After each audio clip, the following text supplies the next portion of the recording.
والصلاة والسلام على عباده الذين اصطفى خصوصا على أفضلهم وخاتم النبيين محمد الأمين وعلى آله وصحبه أجمعين.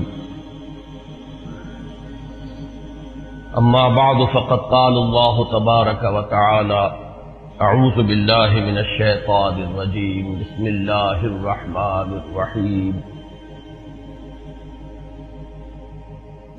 يا أيها الذين آمنوا استعينوا بالصبر والصلاة إن الله مع الصابرين. ولا تقولوا لمن يقتل في سبيل الله أموات بل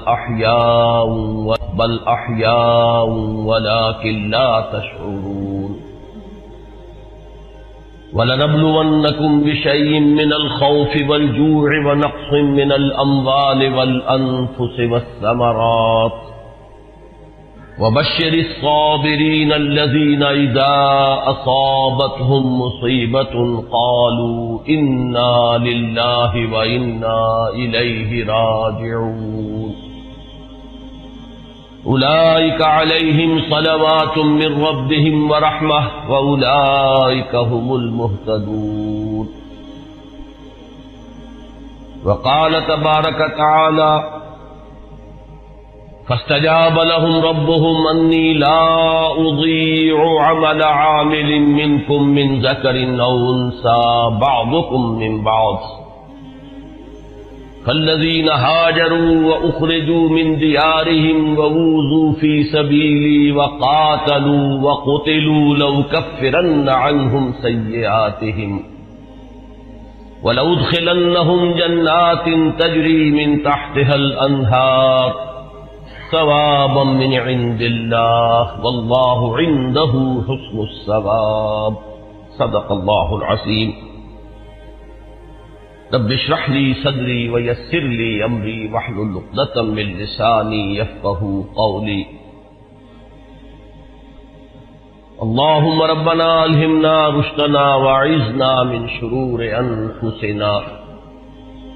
اللهم ارنا الحق حقا وارزقنا اتباعه وارنا الباطل باطلا وارزقنا اجتنابه.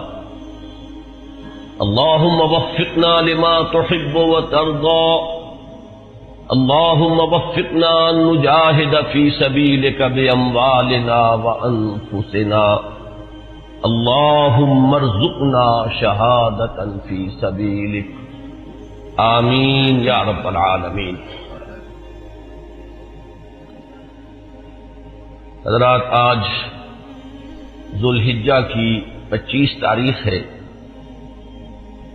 اور ہمارے ہاں کچھ تاریخوں کا جو اختلاف ہے اس کی روح سے ہو سکتا ہے کہ 26 ہو. آج سے 1384 برس قبل تقریباً آج کے دن حضرت عمر فاروق رضی اللہ تعالی عنہ پر قاتلانہ حملہ ہوا تھا. اس لیے کہ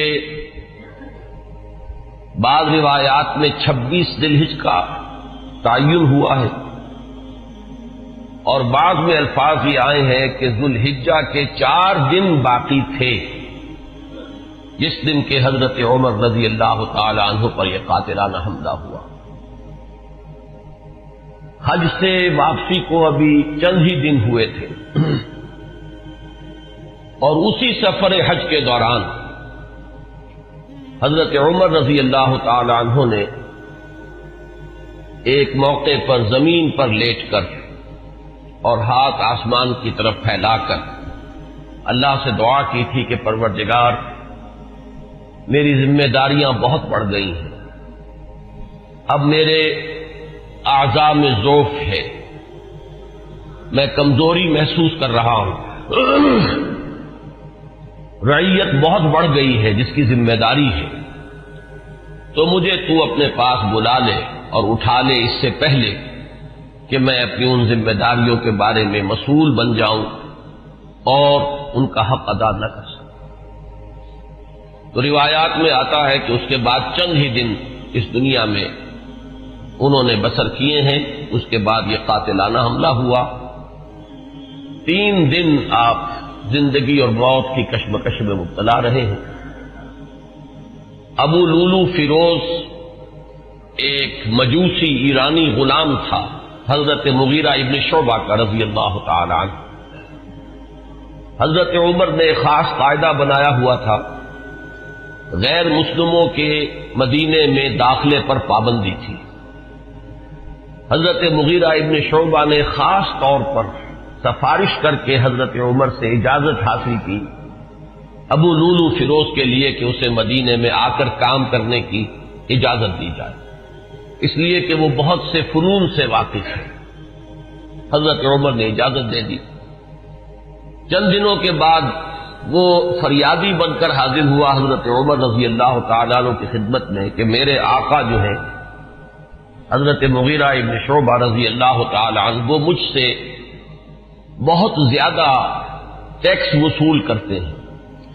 یعنی یہ معاملہ تھا کہ جو غلام ہوتے تھے وہ اپنا کام کرتے تھے، لیکن اپنی آمدنی میں سے ایک حصہ وہ اپنے ان آقاؤں کو دیتے تھے کہ جن کی وہ غلامی میں تھے۔ تو حضرت مغیرہ ابن شعبہ نے جو مقدار مقرر کی 2 درہم روزانہ، اس پر اس نے احتجاج کیا کہ یہ بہت زیادہ ہے۔ حضرت عمر رضی اللہ تعالیٰ عنہ نے اس سے سوال کیا کہ تم کیا کیا کام جانتے ہو؟ جب اس نے گنوائے کہ میں یہ کام جانتا ہوں تو حضرت عمر نے فیصلہ کیا کہ پھر یہ 2 درہم روزانہ زیادہ نہیں۔ اس پر وہ بہت غضبناک ہوا۔ حضرت عمر نے بھی اسے ایک فرمائش کی کہ میرے لیے ایک ایسی چکی بنا دو جو ہوا سے چلتی ہو اور وہ آٹا پیسے۔ تو اس نے اسی غصے میں یہ کہا کہ ہاں آپ کے لیے تو میں ایسی چکی بناؤں گا جس کی یاد رہتی دنیا تک باقی رہے۔ اس پر حضرت عمر نے جب وہ چلا گیا تو جو لوگ مجلس میں حاضر تھے ان سے آپ نے فرمایا کہ یہ شخص مجھے قتل کی دھمکی دے گیا ہے۔ لیکن نوٹ کیجئے کہ اسلام نے جو نظام دیا ہے نوع انسانی کو، وہ نظام جو محمد الرسول اللہ صلی اللہ علیہ وسلم نے عطا فرمایا، اور جیسا کہ میں نے بارہا عرض کیا ہے کہ اگر اس کو پوری طرح شباب میں دیکھنا ہو، للی ان بلوم جسے کہتے ہیں انگریزی میں، ایک پھول پوری طرح کھل گیا ہو، اگر وہ نظام اس کیفیت میں آپ دیکھنا چاہیں تو وہ در حقیقت خلافت عمر فاروق کا دور ہے رضی اللہ تعالی عنہ۔ وہ تمام خصائص، وہ تمام برکات جو اس نظام میں ہیں، نظام عدل اجتماعی، وہ اپنے نقطۂ عروج پر نظر آتے ہیں حضرت عمر فاروق رضی اللہ تعالی عنہ کے عہد خلافت میں۔ اسی نظام کا ایک پہلو یہ بھی ہے کہ انسان طبعاً آزاد ہے، اس کی آزادی پر کوئی قدغن، کوئی بندش بغیر کسی ثبوت کے نہیں لگائی جا سکتی۔ خود حضور صلی اللہ علیہ وسلم کے زمانے کا ایک واقعہ ہے کہ کسی شخص کو، مدینے کے کسی شخص کو کسی شبہ میں گرفتار کیا گیا۔ حضور خطبہ دے رہے تھے کہ ایک شخص نے کھڑے ہو کر کہا کہ میرے پڑوسی کو کس جرم کی پاداش میں گرفتار کیا گیا۔ حضور نے اعراض فرمایا، اس کی بات کا نوٹس نہیں لیا، دوسری طرف آپ نے رخ کر لیا، وہ ادھر پھر آ گیا، اس نے پھر سوال کیا تو حضور نے فوراً حکم دیا کہ اس کو رہا کر دیا جائے۔ یعنی یہ کہ اگر کوئی ثبوت موجود نہیں ہے تو معلوم ہوا حضور صلی اللہ علیہ وسلم اس طرز عمل سے کہ پھر واقعتاً اس کو گرفتار رکھنا، اسیری میں رکھنا، محبوس رکھنا پھر یہ صحیح نہیں ہے، بلکہ اس کو رہا کر دیا جانا چاہیے۔